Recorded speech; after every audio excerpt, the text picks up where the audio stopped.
Welcome to Tent Talk, the podcast with Nancy McCready, where we talk about life under the big tent of God's presence and the provoking process of discipleship.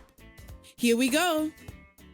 Hey everybody, welcome to Tent Talk. This is Nancy McCready. Welcome to True Leaders, His Leaders 12.0. Today we close out chapter 9 and talk about specific character traits like patience, what kind of friend you are and what kind of friends you have, the art of real, true, mature communications, the art of listening. Now, we touch on these briefly in this episode, but these are things that are going to need to be developed in us. So lean in and listen. Share with others. We appreciate so very much you being a part of the Tent Talk family. This is Tent Talk Podcast, the podcast of Nancy McCready Ministries, and we're glad to be in all of this together. Take a listen carefully towards the end of the episode and be sure to join me on the Vault September 20th. Join all of us, our USA and Europe partners, on September 29th for an in-person, very informal gathering of our partners here at NMM. We love you all. Take it all in, my friends, and then let Him walk you into it. All right, welcome back, my friends. I am continuing with some more essential qualities of leadership. And this is where we allow the Father, through the finished work of Jesus, the person of Holy Spirit, the Godhead is very, very focused on the development of their life. Remember, their desire was always to have maturing sons who were a full expression of their life and an extension of their authority. And then we can get on with Him shooting us out wherever He wants in daily life around the world, right? For those mighty exploits, the assignments, what it is that He's after. But He wants us to be one with Him. He wants the qualities of Jesus to be developed. Christ is being formed in you, not just your, good morality, not just your nice leadership principles. People can do that without Christ, my friends. They do that in business every day and can earn millions by it. But when sons are being matured, that is an entirely different enterprise. So with that having been said, I wanted to just touch base on these other aspects out of chapter 9 on patience, on friendship, on tact and diplomacy, on the inspirational power of Holy Spirit, on executive ability, the skill of listening. This one is huge. He even talks about the art of letter writing. Well, how many of y'all know that could seem like something quite antiquated, letter writing? But how many of you know communicating with people? If you bring it into our day and time, the art of true communication, of mature communication. So I don't know that I can get through all of these because I don't know that I'm going to read them. I just want to hit some high points. And then again, I'm hopeful that you are getting the book, that you are allowing God to speak to you, and that you're making plans now to join me on Friday, September 20th for the Vault. The private online event. Get your ticket, get ready. It's 10 a.m. to 2 p.m. Central Standard Time. We're continuing to talk about and move forward with Him as He's building load-bearing people. All of this is the same message, my friends. It's all the same person, if you will, that He's maturing as you let Him love you. And then His characteristics begin to emerge. Right? Where this is not self-development. This is the development, the forming of Christ in you. Okay, let me continue on. So it speaks of this aspect of patience. My friends, you don't need the patience of Job. You need the patience of Christ, and you have it. It's in your new nature, but will you allow it to be developed, and do you know what it is? So this isn't just, submissive and half asleep, as J. Oswald says. This isn't just the person that sits around and is never bothered by anything. Listen to what this word patience means in 2 Peter 1:6. The word never means the spirit which sits with folded hands and simply bears things. It is victorious endurance and constancy under trial. It is Christian steadfastness, the brave and courageous acceptance of everything life can do to us, and the transmuting of even the worst into another step on the upward way. It is the courageous and triumphant ability to bear things which enables a man to pass breaking point and not to break, and always to greet the unseen with a cheer. Oh, come on. But when I read it, I go, yes, this is what he's working in me. Yes, this is what he wants to work in you. My friends, in this breaking point, now self breaks, but the new man breaks towards the Spirit and continues on and perseveres. This patience, my friend, is quit taking Christian lessons from the devil. This is not you choking it down and just trying to remain, calm. This is endurance, consistency, even when there is trial. This means you do not faint in your mind. You do not stop. You stay, you abide, you remain. We all know that we ditched off, shut down, right? Complained. We don't need to avoid things that were actually now it's time to endure, so that patience is deeply, deeply developed. He goes on to say patience meets its most difficult test in personal relationships. Paul lost his patience dealing with John Mark. Hudson Taylor, and I love reading this because my granddaughter and I are right now reading a book about Hudson Taylor. Hudson Taylor once confessed, "My greatest temptation is to lose my temper over the slackness and inefficiency so disappointing in those on whom I depend. It is no use to lose my temper, only kindness, but oh, it is such a trial." Right? When we tell the truth and we realize, wow, when this is being deeply developed in you, you're going to need to abide and receive the patience of Christ, my friends. That is a completely different matter. And it's not a patience that ignores what you're in. It's not a patience that denies the truth of what you're in. It's a patience that endures unto the purposes of the Father. Oh, this is so amazing. Amazing. All right, but the next one it says is friendship. You can measure leaders by the number and quality of their friends. I'm like, really? Okay. But how many of you know it's not, I have 50 best friends. I'm not even looking for who's the best of friends, but who has God put me in close proximity with? Who has he joined me with? Who has he said, walk with these, right? And the quality, I would say, is almost the most important. The quality of the friendships, and that we do not put ungodly demands upon our friends. We do not expect them to be who only God was meant to be to us. We do not put the demands upon our friends where those needs were meant to be met in the secondary relationship with our spouses. Our primary relationship is God. Secondary is spouses. We are not to take people and use them.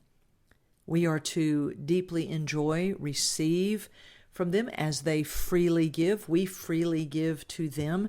Listen, I've done a whole thing on destiny relationships. Maybe I'll bring some of that out soon, because relationships, my friends, can haunt us like nothing else, but they can also be delightful because of just the way that we live in the one another scriptures that are given to us in the New Covenant, New Testament living.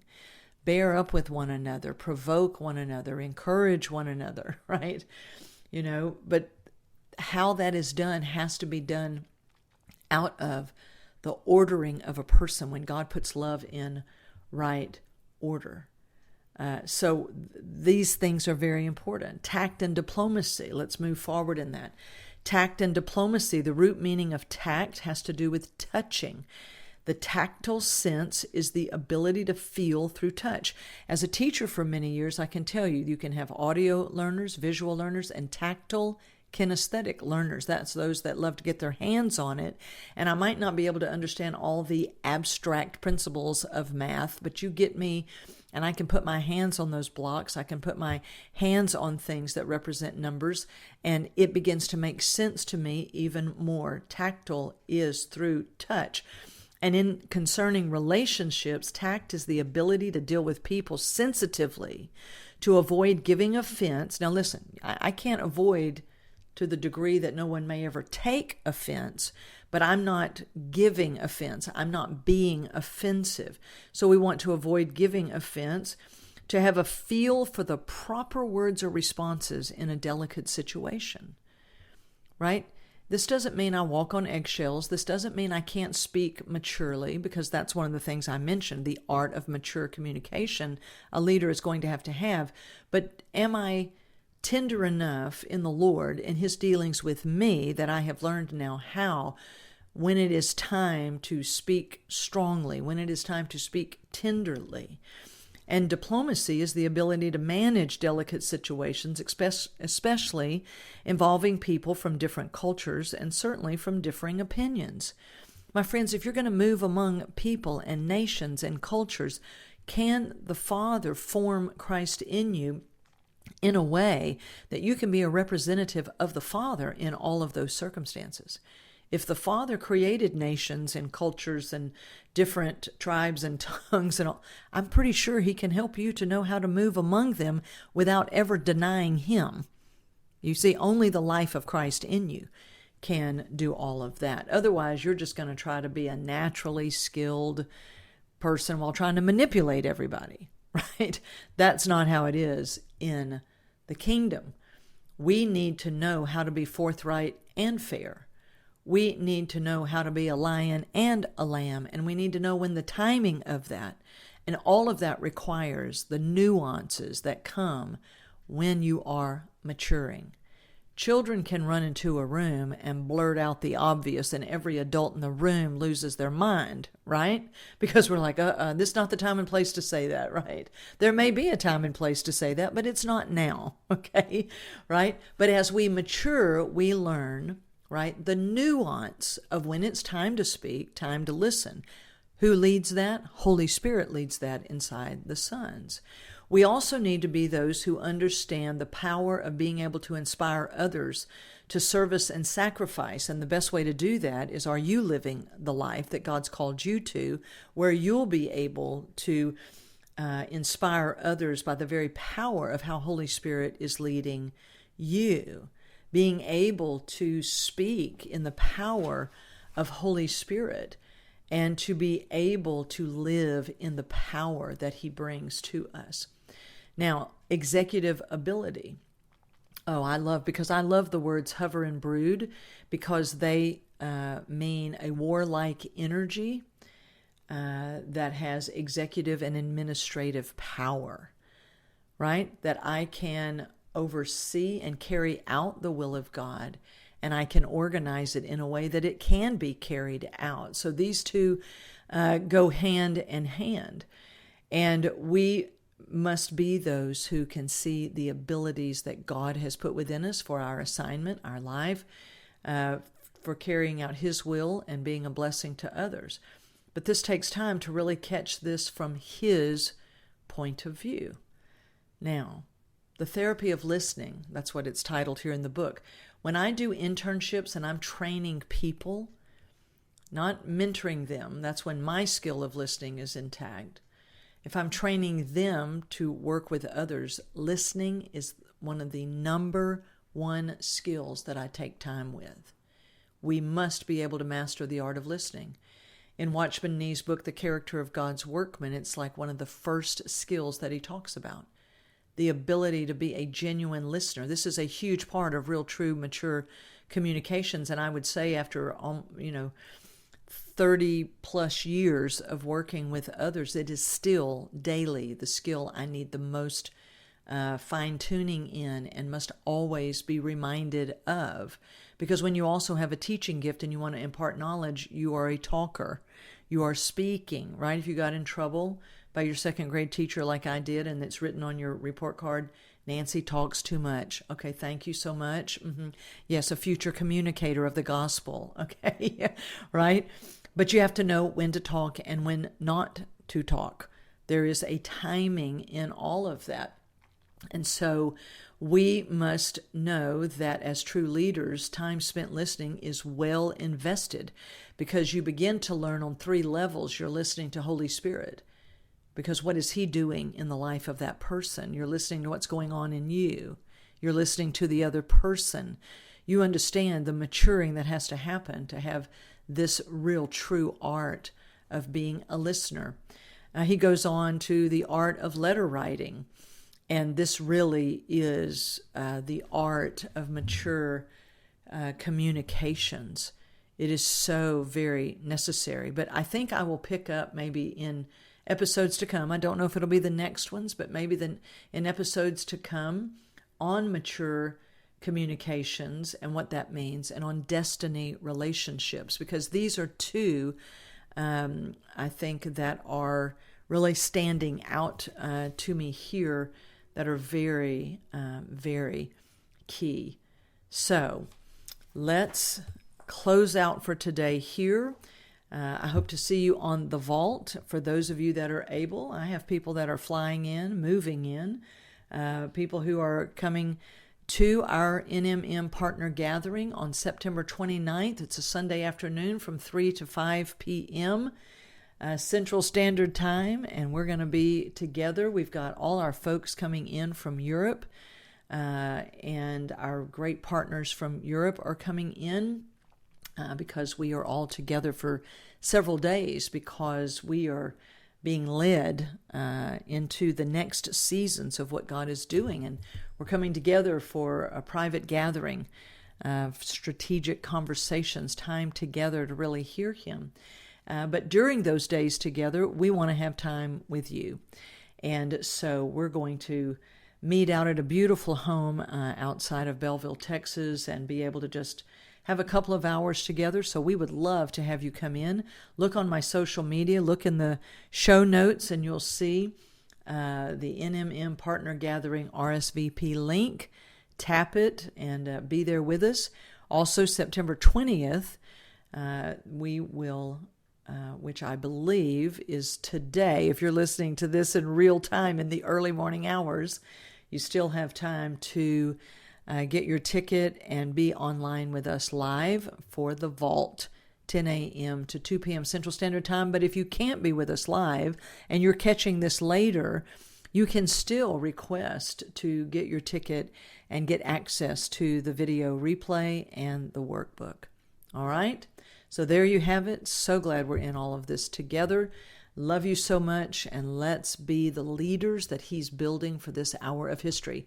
Do not bring in to this new time and new wine the old, my friends. Let's let Him define what He means by leaders in this hour. Love you all. We will talk soon. For more information on Nancy, please visit nancymccready.com or follow her on social media at NB McCready.